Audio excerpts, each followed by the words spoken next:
is right and proper.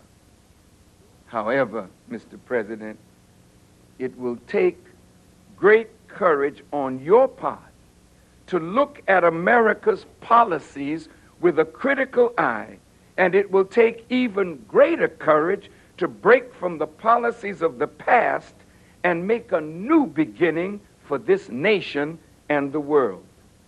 You have sent a strong signal to the world in your statement that the Palestinians should have an independent, sovereign state.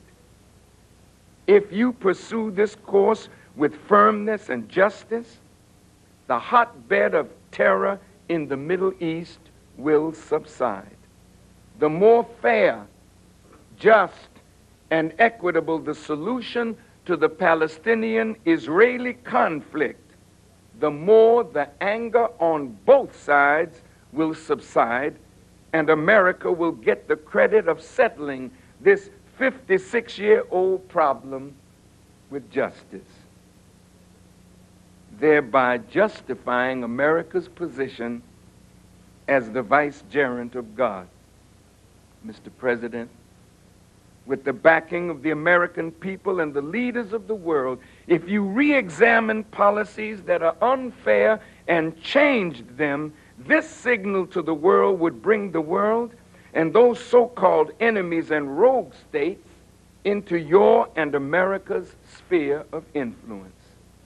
Since America is peopled by the people of the entire earth, and all have contributed to America's greatness, then America, as the world ruler, has an obligation to the entire world.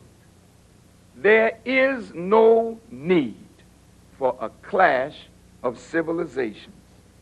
The Muslim world has much to learn from the West, and the West has much to learn from the religion of Islam.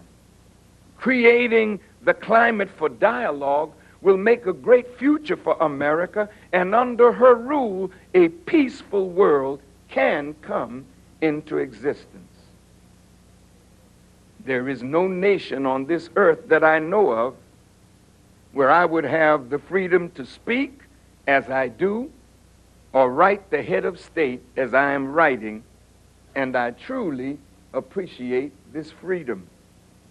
There is no nation on this earth that offers more in the way of freedom than this nation. However, unrighteousness is what we all should work to overcome, because in the final analysis, it is righteousness that will make this nation truly great.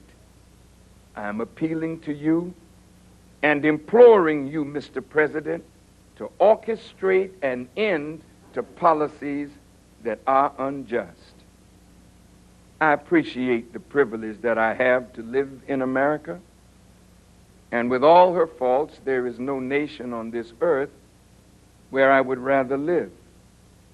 However, this freedom that I enjoy under the Constitution lays on me a heavy responsibility, and that is to protect the best of this nation and to work to overcome those weaknesses of the nation that are causing her fall.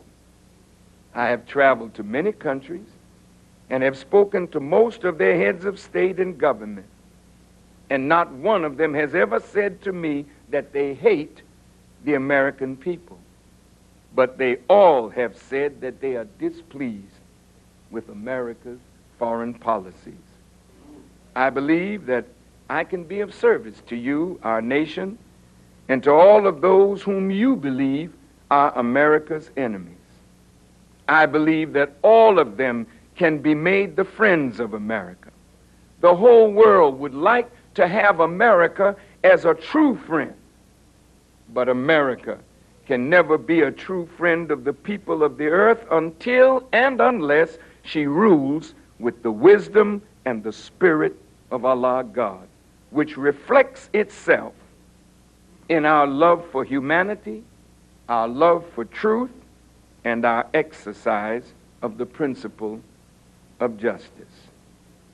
If America turns away from this principle of justice and does what she is doing because she has the power to do it, then Allah, who grants power, will take it from America and bring another people and another nation in her place.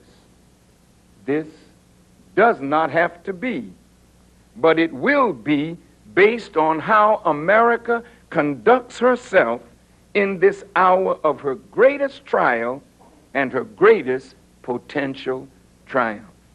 Mr. President, please think and pray over what I have written and speak to your advisors and close friends concerning it.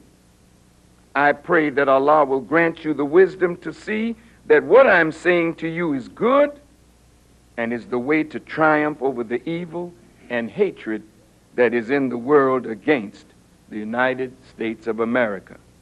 May Allah grant you the wisdom to see deeply into the prophet's utterances concerning this time, and I pray that we will be triumphant over terror and become the friend of God in so doing. Best wishes for your success. Thank you for taking the time to read these words. I am your servant in the war against evil, Louis Farrakhan. I wrote him a second letter, October the 30th, 2002. After I made a speech on the 7th anniversary of the Million Man March. At that time, I told the audience and the American people that within 3 to 6 months, America will go to war in Iraq. And within 6 months, America was indeed at war. I warned him again in my letter of September the 30th. And I wrote, I'm just going to give you excerpts of this. There is a rising chorus of anti-war demonstrations in the nation. And by the way, these letters are also contained in this little booklet, Guidance in a Time of Trouble. You may read these letters and these press conferences in their entirety. But listen to this. There's a rising chorus of anti-war demonstrations in the nation and throughout the world, and it will intensify as you move toward war with the thought of occupying Iraq. The anti-war demonstrators will blame every death of an American service person and every death of an Iraqi citizen on you. And this will produce a crisis for your administration within the United States of America as well as in countries throughout the world. I am writing to plead with you that there is a better way.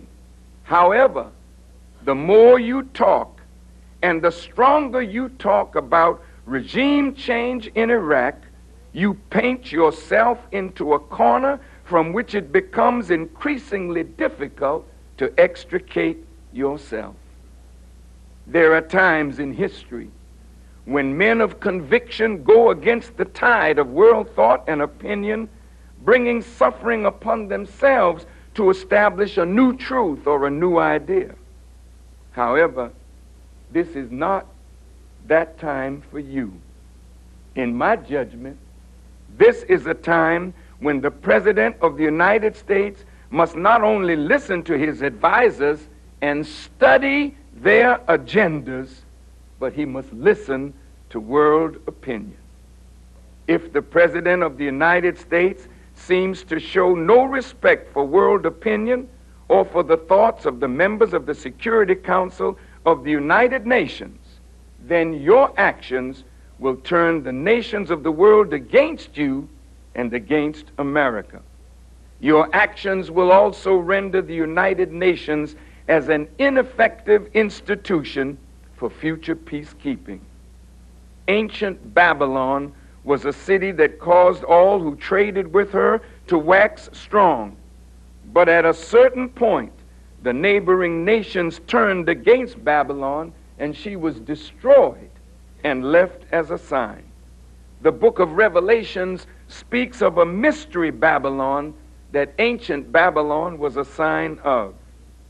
The Honorable Elijah Muhammad, my teacher and guide, said that America is the fulfillment of that mystery Babylon. Mr. President, you must study prophecy in order to beat it.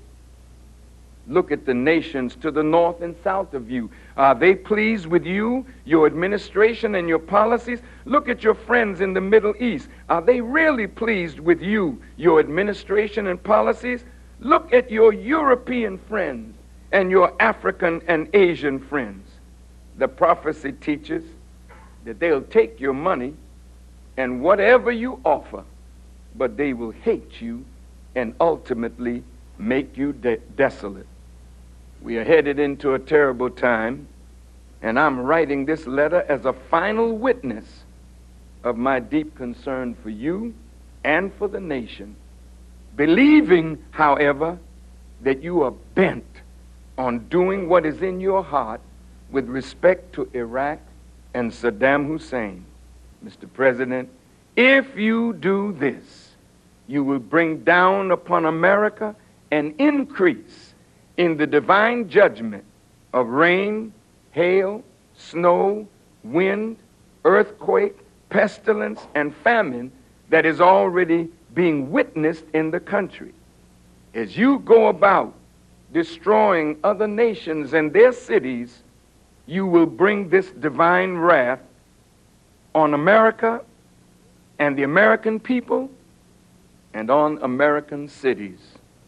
Please reconsider your plans.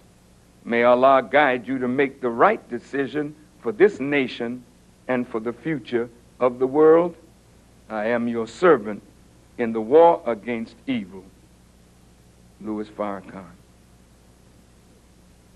Now, brothers and sisters, you should ask yourself, and the people of America and the world, why would God allow me to see the mind of the president, the mind of the Joint Chiefs of Staff, the heart of the president? Why would God allow me to see that? Except that I might warn America that I am not guilty if she does not follow the guidance of the consequences of America's rejection of that which is right, proper, and just. Why did the president fail to heed such counsel? Either he never received it, or he was already committed to another idea.